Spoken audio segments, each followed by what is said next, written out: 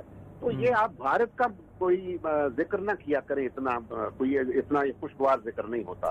بات یہ ہے, آپ جو کہہ رہے ہیں کہ دنیا میں کیا ہوگا, دیکھیے پاکستان نے بڑی وضاحت کے ساتھ یہ بات بتا دی ہے کہ جو بھی عملی قدم اٹھا رہے ہیں ہم لوگ, وہ ایک پروویژنل قسم کا جی عارضی صوبہ. ٹھیک, صحیح بات ہے. جب سلامتی کونسل کی قراردادوں کے مطابق جو بھی فیصلہ ہوگا اس کے مطابق وہ ہوگا. تو آج بلکہ یہ ہے, میں یہ کہوں گا, میں آپ کے ساتھ آج بات چیت کا فائدہ اٹھاتے ہوئے, کہ ہمیں یہ چاہیے کہ جو اگر اتنی بات کہتے ہیں کہ وہ انٹرنیشنل اسٹیٹس کی بات, تو جو ہمارے آزاد کشمیر میں ہم نے اپنی سیاسی پارٹیوں کو انوالو کیا ہوا ہے, وہ کیوں کیا ہے؟ وہ غلط کیا ہے.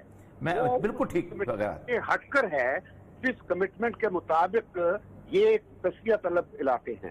تو نہ یہاں اس آزاد کشمیر میں نہ گلگت بلتستان میں پاکستانی سیاسی پارٹیوں کا وجود ہونا ہی نہیں چاہیے. اس کی وجہ سے وہ جو ایشو ہے وہ تقسیم ہو جاتا ہے, وہ کمزور ہو جاتا ہے. اصل وہ ہے کمزوری, یہ تو کمزوری نہیں ہے, یہ ایک عملی قدم ہے جس سے آپ اسٹریٹجک طور پر, اور آج شکل کیونکہ لداخ ایک ہاٹ ایریا ہو چکا ہے جہاں ہندوستان اور چین کا تصادم ہے, تو وہاں یہ اور بھی ضروری ہو گیا کہ ہم اپنے ناردرن ایریاز کو ری انفورس کریں. صحیح کہہ رہے ہیں. جی ہاں جی. کوئی بھی غلط فہمی میں نہ رہ جائے. پہلے انڈیا فائدے اٹھا چکا ہے, اور سب سے بڑی بات ہے اپنا شمشاد احمد خان صاحب کہ وہاں پر ناردرن لائٹ انفینٹری کے تھرو ہم جاتے ہیں, پاکستان کی فوج کی کمانڈ بھی وہاں نہیں پہنچ سکتی, نہ ہم انٹرنیشنلی یہ کلیم کر سکتے ہیں کہ وہاں پر ہم لڑ رہے ہیں. اور وہ ایک عجیب قسم کی صورتحال, وہاں کم از کم کل کو اگر کوئی مسئلہ ہوتا ہے, لڑائی ہوتی ہے, تو پاکستان آرمی جو ہے ایز این انٹیگرل پارٹ اس کو ڈیفینڈ تو کرے گی وہاں پر جا کے. بس بالکل. تو ہم تو جو کچھ کر رہے ہیں اپنی بین الاقوامی جو عالمی ذمہ داریاں ہیں اس کے دائرہ کار میں رہتے ہوئے کر رہے ہیں. لیکن میں کہنا یہ چاہتا ہوں پھر دوبارہ کہ یہ ہمیں چاہیے کہ حکومت کو چاہیے کہ کوئی بھی قانونی کارروائی ایسی کرے کہ آزاد کشمیر اور گلگت بلتستان سے پاکستانی سیاستدانوں کو نکال دیا جائے باہر. ان کا کوئی کام نہیں ہے وہاں, کیونکہ وہاں کشمیریوں کا کام ہے. کشمیری جو اپنی پارٹیاں ان کی ہیں, حریت ہے یا جو بھی ہے, مسلم نیشنل کانفرنس ہے, تو وہ let Kashmiri form their group. یہ بات تو راجہ فاروق حیدر صاحب کہہ کے تھک گئے ہیں کہ ہمیں موقع دو, ہم اپنا کیس خود لڑیں جا کے. ٹھیک ہے, تو آپ دیجئے, ان کو موقع دیجئے. صرف یہ ہے کہ ہم اپنی ذمہ داریاں جو ہیں وہ ہم وائنڈ اپ کریں. صحیح کہہ رہے ہیں, بالکل. تھینک یو ویری مچ, بہت شکریہ جی شمشاد احمد خان صاحب, آپ ہمارے ساتھ تھے. ہم نے آج 3 دن پہلے بھی یہی بات, بالکل صحیح, سردار ابراہیم, سردار عبدالقیوم خان, سردار ابراہیم, KH خورشید ہاتھ باندھتے رہے ان پیپلز پارٹی سے, ان جماعت اسلامی سے بھی ہاتھ باندھتے رہے. یا ابھی بلاول بھٹو کا کام کیا ہے؟ جماعت اسلامی تو بہت بعد میں بنی ہے, جب سب نے مسلم کانفرنس پاکستان پیپل پارٹی سب سے پہلے بنی تھی, سب سے پہلے پیپل پارٹی, سب سے پہلے پیپل پارٹی بنی تھی, پھر اس کے بعد مسلم لیگ بنی تھی, پھر اس کے بعد اب تو تحریک انصاف بھی بنی, پیپلز لیگ, پیپل تحریک. بھائی ان کی پارٹیاں, ان کو بنانے دو. اب بلاول کا کیا کام ہے؟ اس کو جانا نہیں چاہیے اس جگہ پہ الیکشن لڑنے کے لیے, نہ نواز جی کو جانا چاہیے, کسی اور کو. اب حالت تو یہ ہے کہ یہاں سے گورنر لگتے رہے وہاں پر جا کے. اصل مسئلہ یہ ہے عثمان صاحب, مسئلہ سارا یہ ہے کہ جس وقت کارگل کا ہوا نا یدھ جس کو کہتے ہیں, اور کارگل میں ہم فوج نہیں لے جا سکتے, صحیح ہے, وہ تو اور کہانی تھی ساری. نہیں, ویسے بھی لڑائی تو ہو رہی تھی, لیکن چونکہ انٹرنیشنل باؤنڈری نہیں تھی تو ہماری لڑائی نہیں تھی. تو ہم ناردرن لائٹ انفینٹری اور مجاہدین کے اس میں ہم لڑ رہے تھے, وہ سارے کا سارا. اسی طرح پہلے بھی جب 48 میں بھی مجاہدین کے اس میں لڑ رہے ہوتے تھے. چھم جوڑیاں کے بھی آئے, 1 ستمبر سے 1965 6 ستمبر تک بھی مجاہدین کی صورتحال میں لڑ رہے تھے. اب اگر یہ ہوگا تو یہ اتنا سینسٹیو ایریا ہو چکا ہوا سی پیک کی وجہ سے کہ کل کو اگر چائنا کی اور انڈیا کی لڑائی شروع ہوتی ہے تو پاکستان کی فوج کس کھاتے میں وہاں جا کے ان کے ساتھ دے گی؟ ظاہر بات ہے جتنا مفاد سی پیک کے ساتھ چائنا کا ہے اس سے ڈبل ہمارا ہے. چائنا تو اپنا کام چلا رہا ہے, چنانچہ اکنامک سوسائٹی, ہمارے تو پوری اکنامک لائف لائن بن رہی ہے.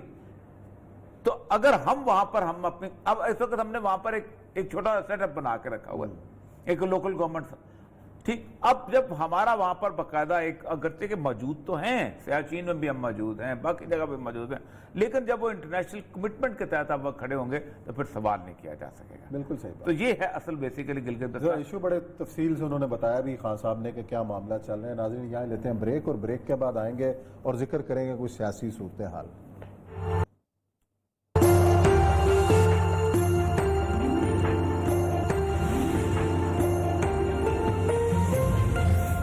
لاہور ہفتے کے دن. جی ناظرین، پروگرام میں خوش آمدید. شیخ رشید صاحب آج کل ایک اہم مشن پر ہیں، ہر شہر جا رہے ہیں اور ایک ہی بات کر رہے ہیں، سیاستدانوں کو ایکسپوز کر رہے ہیں. اور آج انہوں نے مولانا فضل الرحمان کی بات کی کہ انہوں نے بھی آرمی چیف سے ملاقات کی. لیکن سوال یہ ہے کہ کیا مولانا فضل الرحمان کا سپہ سالار سے ملاقات کرنا کوئی معیوب بات ہے، یا باقی سیاستدانوں کا کسی سے ملنا، اپنا ہی آرمی چیف ہے، اپنے ہی D G I S I ہے، اپنی ہی فوجی قیادت ہے، کیا ان سے ملنا کوئی معیوب ہے؟ اور یہ صاحب آج نواز شریف صاحب نے بھی ایک ٹویٹ کیا ہے کہ اگر جو بھی ملے گا تو منظوری سے ملے گا اور خفیہ ملاقات نہیں ہوگی. اگر خفیہ ملاقات ہے، ایک سیکورٹی میٹنگ ہے سر. مسئلہ یہ ہے کہ سیکورٹی میٹنگ ہے تو اس کو ایکسپوز کس نے کیا؟ سب سے پہلے حکومت میں شامل بیٹھے ہوئے لوگوں نے کیا ہے.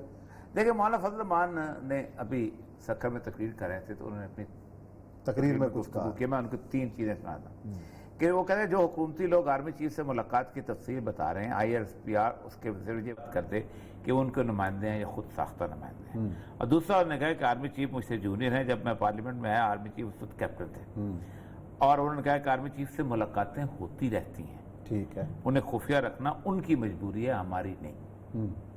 تو یہ انہوں نے پہلے سیاستدانوں تو خفیہ رکھا. اچھا دیکھیں میری بات ہے، یہ میرے پاس نا یہ 17 تاریخ کا انڈین ایکسپریس پڑھا، 16 کو ملاقات ہوئی ہے اور 17 کو خبر آ گئی تھی انڈین ایکسپریس. اچھا ٹھیک ہے. تو انڈین ایکسپریس نے کہا تھا کہ وہاں میٹنگ ہوئی ہے جس میں پالیٹیشین جو ہیں وہ چاہ رہے ہیں کہ گلگت بلتستان کے بارے میں اور اس نے کہا ہے کوٹڈ اے سینئر منسٹر. وہاں بھی سینئر منسٹر بھی کوڈ ہو رہا ہے، سینئر عمر میں بہرحال اینی ہو. دیکھیں سچویشن یہ ہے، میں بتاؤں آپ کو، آج میں نے اسے بڑا تفصیل سے لکھا، کل شاید اس پہ آ بھی جائے. یہ جو اسٹیبلشمنٹ ہے نا یہ پوری دنیا میں ہوتی ہے، صحیح ہے، اور ہر اسٹیبلشمنٹ جو ہے اپنے حساب سے ملک کو چلاتی ہے، سب کچھ کرتی ہے. اور اسٹیبلشمنٹ ایک کنٹینیوٹی ہوتی ہے. جیسے ایک ریسٹ ہاؤس ہے نا، اس کا چوکیدار اور اس کا جو کیئر ٹیکر ہے نا وہ بیسیکلی اس کو دیکھ بھال کر رہا ہوتا ہے، باقی مہمان آتے جاتے رہتے ہیں، پولیٹیشین بھی آتے جاتے ہیں. اس کو پتا ہوتا ہے کہ کہاں اس کا نالا خراب ہے، کہاں واش روم خراب ہے، کہاں فیسلٹی ہر چیز، کیا جہاں باہر سے حملہ آور کیسے آ سکتے ہیں، کتے کہاں سے بھونکتے ہیں، ٹھیک، سانپ کہاں سے نکل آتا ہے، یہ سارا اسی کیئر ٹیکر کو پتا ہوتا ہے. تو آرمی کے ٹیکر کے طور پہ دنیا کے صرف ناٹ آرمی، یہاں پر دنیا کی آرمی بھی، دنیا کی اسٹیبلشمنٹ بھی. اب دیکھیں جس وقت امریکہ میں وہ بیٹھے ہوتے ہیں، کیا نام ہے، کارپوریٹ والے، تو ان کی مرضی سے الیکشن ہوتے ہیں، ان کی مرضی سے لوگ اوپر جاتے ہیں، اور وہ باقاعدہ مرضی سے پہلے پالیسیز بنا کے دیتے ہیں. ٹرمپ جب آیا ہے تو اس کو کہا جاتا ہے کہ یہ under line pipe line party ہے، کیونکہ یہ اس نے کینیڈا سے وہ شیل گیس کی پائپ لائن والی گروپ نے اس کو سپورٹ کیا تھا، اور وہ انہوں نے اسی کو کیا. ہر ملک کے ہوتے. اسی طرح یہ جمہوریت کے مزاج میں شامل ہے کہ اسٹیبلشمنٹ کے ساتھ چلتے ہیں اوپر سے نیچے تک. میں اب چھوٹی سی بات بتاؤں آپ کو کہ ڈپٹی کمشنر جو ہے نا ایک اسٹیبلشمنٹ کا ایک چھوٹا سا نمائندہ ہوتا ہے جس کے اندر ہر چیز جمع ہوتی ہے. میں ایک 2 چھوٹے واقعات آپ کو بتاتا ہوں. کونسلر تک یہی رویہ ہوتا ہے. میں مستونگ میں ڈپٹی کمشنر تھا تو اس زمانے میں وابڈا کے آپس میں جو ہے نا بہت زیادہ مسائل تھے ذمہ داروں کے ساتھ. تو وہ ایک ایکشن وابڈا سخت آ گیا، اس نے 100-150 ٹرانسفارمر اٹھا کے تو وہاں رکھ لیے میرے دفتر کے لان میں. مزدوروں نے شور مچایا، ذمہ داروں نے ہڑتال شروع ہو گئی، میرے دفتر کے باہر دھرنا ہو گیا. میں نے ایکشن کو بلایا، میں نے کہا دیکھو بات سنو، بلوں کا مسئلہ ہے نا، ہوتا رہے گا، کون آفت، لیکن ان کے ٹیوب ویل بند ہو گئے تو ان کے باغ خشک ہو جائیں گے، اور یہ ساری عمر کے لیے باغ لگانا تو اگلے 10 سال کے بعد تو واپس کر دو، ورنہ میں ایڈمنسٹریٹو لیگا. ایک وہاں ایم پی اے ہوتے تھے اور وہ منسٹر بھی تھے، انہوں نے آ کے تقریر شروع کی وہاں پر. اب ہم اگری کر چکے ہوئے ہیں کہ میں ابھی کرین منگاتے ہیں، تقریر شروع کی. انہوں نے کہا کہ آج میں آ گیا ہوں اور میں تمہارے لوگوں کے ساتھ ہوں اور یکجہتی کا اعلان کرتا ہوں. میں جا رہا ہوں ڈپٹی کمشنر کے پاس. اب وہ ہمارے پاس اندر داخل آیا تو میرے پاس گلے والے مل کے اس نے کہا عوریہ صاحب آپ جیسے مہربان افسروں کی وجہ سے تو ہم آگے بڑھتے ہیں، آپ کے بارے میں آپ کی وجہ سے میں نے سوچا ہوا کہ اگلی دفعہ میں نے قومی کا الیکشن لڑنا ہے تاکہ میں وفاقی وزیر بنوں، تو یہ میرے پر مہربانی کرے میری عزت بن جائے گی۔ میں نے کہا میں پہلے فیصلہ کر چکا ہوں تو میں تمہیں دے دوں گا، اور چلو چل کے بتاتے، کہتے نہیں بس اب میں آپ ہو گیا فیصلہ میں بتاتا ہوں۔ اب وہاں جا کے وہ کھڑا ہوا، اس نے کہا میں نے ڈی سی کو بولا آج جب تم ہے یا میں ہوں میں دیکھوں گا کیسے تم نہیں کرتا ہے، اور میں نے اس کو کہا میں جاؤں گا نہیں جب تک تم کو یہاں سے ٹرانسفر نہیں کروں گا۔ اس نے کہا نہیں مجھے رہنے دو اور یہ لے جاؤ۔ تو یہ ایک جمہوری سیاست کا رخ ہی ایسا ہے سر۔ جمہوریت کی جو بنیاد ہے نا وہ اسی طرح کی شعبہ بازی میں، ہر لیڈر کو پتا ہوتا ہے پہلے دن کہ جو وہ وعدے کر رہا ہے وہ 5 سال کے اگلے 50 سال میں پورے نہیں کر سکتا، پھر بھی کرتا ہے۔ عمران خان نے جتنے وعدے پورے کیے ہیں، عمران خان کی 3 نسلیں جو ہیں کی ہیں، 3 نسلیں پوری نہیں کر سکتی لیکن کی ہیں۔ ذوالفقار علی بھٹو نے روٹی کے بڑے مکان کا وعدہ کیا تھا، تیسری نسل آگے پورا نہیں ہو سکا۔ تو یہ ایک مزاج ہے، شعبہ بازی ہے، وہ عوام کے اندر رہنا ہے، ایک ووٹ پالیٹکس ہے، یہی چیز جو ہے اوپر تک چلتی ہے۔ صحیح، اوپر کی ملاقات کا اندر کا لیول اور ہوتا ہے، باہر آ کے گفتگو کچھ اور ہوتی ہے۔ یہ وہ تضاد ہے جس کی وجہ سے ہم جمہوریت سے نفرت کرتے ہیں۔ لیکن عوریہ صاحب جس قسم کے حالات سے ہم گزر رہے ہیں، جیسے ہمارے اوپر چیلنجز ہیں، سارے مسائل چل رہے ہیں، کیا یہ وقت مناسب ہے کہ ہم ان چیزوں کو اٹھا کے اور موضوع بحث بنا دیں؟ بالکل نہیں، بالکل نہیں۔ دیکھیں بات سر یہ ہے، آپ یہ زبیر کی یہ باتیں لیک اور باہر ہوئی، اب بنیادی طور پر کچھ بھی کہہ لیں، نواز شریف صاحب کی ساری تقریر ایک چارج شیٹ تھی، اور اس چارج شیٹ میں مجھے تکلیف پتہ کیا بس باتیں ہوتی ہیں کہ چارج شیٹ مشرف سے شروع ہوتی ہے، ذالک تک نہیں جاتی۔ آرمی پاکستان میں 99 میں ظالم ہوئی ہے، پہلے نہیں، 77 میں نہیں ہوئی، جس کی گود میں بیٹھ کے نواز شریف آیا تھا، وہاں سے لے کے چلو۔ اور ذوالفقار علی بھٹو کی بھی جو ہوتی ہے وہ ذالک سے شروع ہوتی ہے، 58 میں ایوب خان سے نہیں شروع ہوتی جو ڈیڈی تھا۔ یہ ہے منافقت پوری کی پوری۔ ڈان لیگ سے پہلے کی باتیں کیوں نہیں یاد آتی ہیں آپ کو؟ آپ کو یہ کیوں نہیں یاد آتا کہ آپ جنیجو کی گورنمنٹ کو نکالنے کے لیے ذالک نے کیسے ساتھ دیا تھا، آپ نے جنیجو کو کیسے آؤٹ کیا تھا؟ آپ کو یہ کیوں نہیں یاد آیا کہ آپ کو کیسے پالا گیا تھا، اٹھایا گیا تھا؟ اور ان کو کیسے یاد نہیں آتا کہ آپ اندازہ کریں کہ سکندر مرزا نے 1958 کی 7 اکتوبر کو مارشلہ لگایا، اس مارشلہ کی جو کیبنٹ تھی اس میں ذوالفقار علی بھٹو وزیر تھے۔ 27 اکتوبر کو سکندر مرزا چلا گیا، نئی کیبنٹ بنی، سکندر مرزا کی کیبنٹ میں صرف ذوالفقار علی بھٹو ایوب کو پسند آئے، باقی سب فارغ کر دیے۔ 23 سالہ ذوالفقار علی بھٹو ڈیلی کہا کرتا تھا۔ تو ان کو دیکھیں، بات کرنی ہے تو اصول کی کرو پھر، صحیح، اور نہیں کرنی تو چپ رہو یار۔ دیکھتے ہیں کتنا اور چپ رہتے ہیں، اتنا چپ رہے تو ہیں، اب بولنا شروع کیا ہے آپ جو ہے وہ۔ خیر چلیں ناظرین، لیتے ہیں بریک، اور بریک کے بعد آئیں گے اور ذکر کریں گے نجی میڈیکل کالجز کو درپیش مسائل۔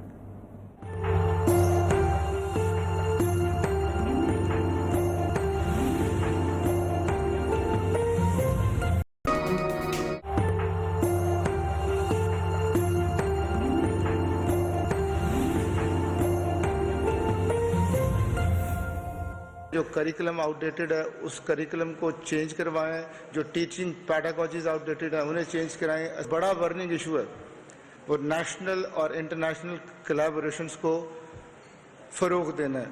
مجھے افسوس سے کہنا پڑ رہا ہے کہ انٹرنیشنل باڈیز نے آپ کو واچ لسٹ پہ رکھا ہوا ہے۔ ون آف دا آبجیکٹو یہ ہے کہ ہم نے ریسرچ کلچر کو پروموٹ کرنا ہے، ہمارے پاس بہت ڈیٹا ہے، اس کو آرگنائز طور پر پراپر طریقے سے پریزنٹ کرنے کی، پیپر لکھنے کی اور چھپوانے کی ضرورت ہے۔ تو انشاءاللہ تعالی ہم اپنی فیکلٹی کے لیے وہ ٹریننگ کا انتظام کریں گے۔ ہمیں ضرورت ہے کہ اپنے اداروں کو مضبوط کریں تاکہ ہم اچھے میڈیکل پریکٹیشنر پروڈیوس کر سکیں۔ لوگوں نے اپنی زندگیاں، ساری کی ساری زندگیاں اس پروفیشن کو دے دی ہیں، لیکن افسوس ان کی سروسز کو ریکگنائز نہیں کیا گیا۔ کبھی مافیا، کبھی کچھ اس طرح کے الفاظ استعمال کیے گئے کہ میرے لیے شرمناک ہے۔ جی ناظرین، پروگرام میں خوش آمدید۔ آپ نے باتیں سنی پروفیسر ڈاکٹر چودھری عبدالرحمان صاحب کی، پرائیویٹ میڈیکل کالجز کی ایسوسی ایشن کے چیئرمین ہیں، صدر ہیں، اور خاص طور پر جو نجی میڈیکل کالجز جو پاکستان میں جن کی تعداد 110 ہے اور جس کے اندر اس وقت ہزاروں طلبہ میڈیکل کی تعلیم حاصل کر رہے ہیں، ان کو کن مسائل کا سامنا ہے اور یہ میڈیکل کالجز چلانے والے کن مشکلات کا شکار ہیں، کس طریقے سے ان کے جو جائز کام بھی ہیں وہ ریڈ ٹیپزم کے شکار ہو رہے ہیں، فائلیں پھنسی رہتی ہیں، اسی کو لے کر پامی جو ہے ان کی نمائندہ تنظیم اس وقت میدان میں ہے اور ہمیں اس وقت جوائن کیا ہے پامی کے مرکزی ترجمان ہیں میجر ریٹائرڈ اسرار الحق صاحب، سہارا میڈیکل کالج نارووال ہے، ابرار الحق صاحب کے بڑے بھائی بھی ہیں، تعارف ان کا ایک یہ بھی ہے اور خاص طور پر ان کا آپ کو خوش آمدید کہوں گا میجر صاحب پروگرام کے اندر۔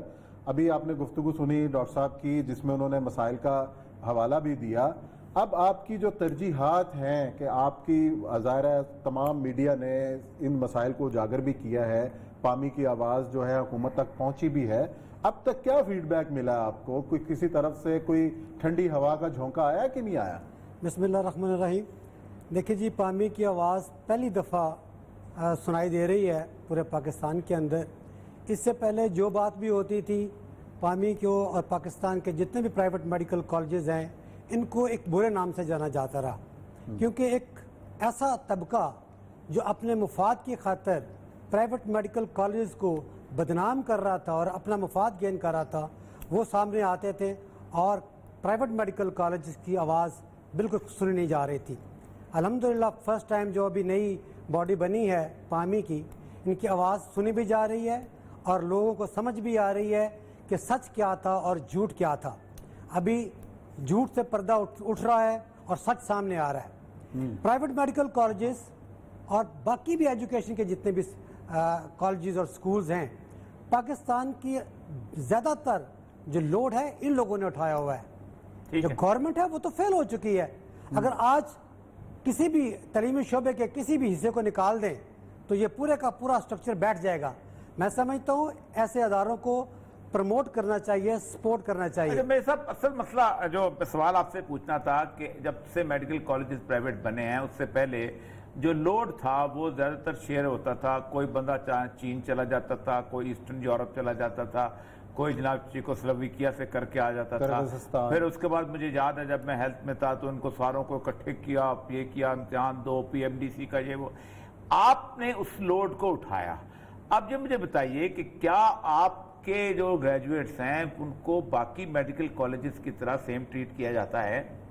دیکھیں جی، پہلی بات ہم نے کافی حد تک لوڈ اٹھا لیا ہے، لیکن ابھی بھی بہت سارے اسٹوڈنٹ باہر جا رہے ہیں۔ اور ابھی پچھلی دفعہ 2 سال پہلے جو سینٹرل انڈکشن کا ڈرامہ رچایا گیا، اس میں 150 سیٹ پر اینم وہ فل نہیں کی گئی کالجوں کی، اور وہ بچے بھی باہر گئے۔ کتنا زر مبادلہ باہر گیا، کتنا ٹیکس جو گورنمنٹ کو بچنا تھا وہ نہیں ملا، کتنی اماؤنٹ جو کالجز کو ملنی تھی وہ نہیں ملی، کتنے پیشنٹ، ہر کالج 500 سے 600 بستروں کا ایک ہاسپٹل رن کر رہا ہوتا ہے اور فری ٹریٹمنٹ دے رہا ہوتا ہے، وہ کتنے پیشنٹ جن کو ٹریٹمنٹ نہیں ملی۔ یہ سارے کا سارا جو قصور ہے میں سمجھتا ہوں اس پالیسی کا ہے جو سینٹرل انڈکشن کی گئی۔ جو آپ کی بات ہے کہ ہم نے یہ لوڈ اٹھایا، وہ لوگ جو باہر کے ممالک میں جاتے رہے ہیں، پڑھتے رہے ہیں، نہ تو وہ وہاں پہ اسٹینڈرڈائز کالجز ہیں اور نہ وہ کالج ایسے ہیں کہ جہاں ایسے کالجز بچے جو پڑھ کے ہمارے پاس بھی آتے ہیں انٹرنشپ کے لیے، ان کو بی پی لینا نہیں آتا، اب ان کو آپ ڈگری دے رہے ہوتے ہیں۔ میں آپ کو یہ عرض کروں کہ میں 1994 کی بات کر رہا ہوں کہ جس وقت ایف سی پی ایس کے مقابلے میں لوگ جا کے یہ یوگوسلاویا اندر سے لے کے آتے تھے، ان کو کچھ پتہ نہیں ہوتا تھا اور آپ وہ پروفیسرز کی ڈگریز کے لیول پہ آ جایا کرتے تھے۔ بالکل صحیح بات کیا آپ نے۔ ویانا کی ڈگری جس کو بڑی مشہور ہوئی تھی، ویانا کی ڈگریاں، ویانا، چائنا، باقی اس طرح کے ممالک کی ڈگریاں ابھی بھی لوگ لے کے آتے ہیں، اور وہ ان کو پیشنٹ تک، جب تک کوئی ڈاکٹر یا ٹریننگ یا اسٹوڈنٹ پیشنٹ پہ نہیں جائے گا تو وہ ٹریننگ کیسے حاصل کر سکتا ہے؟ تو وہ تو پیشنٹ کے پاس جانے نہیں دیتے، وہ تو پڑھاتے ہیں۔ آپ نے بات کی کہ جی پامی کی آواز اب پہنچنا شروع ہوئی ہے۔ ظاہر ہے پرائیویٹ میڈیکل کالجز اتنے عرصے سے قائم تھے، مسائل کو سہ رہے تھے، آپ حکومتی ظلم کا شکار بھی تھے، محکموں کے بھی شکار ہو رہے تھے، پہلے کیوں آواز کیوں نہیں اٹھائے گی اتنی مؤثر انداز میں جتنی اب آپ کی قیادت نے اٹھائی ہے، چودھری صاحب نے اٹھائی ہے؟ پہلے کہاں سوئے ہوئے تھے سارے؟ آپ کی بات بالکل ٹھیک ہے۔ جو پہلی پامی کی لوگ تھے وہ اپنے تئیں پوری کوشش کرتے رہے،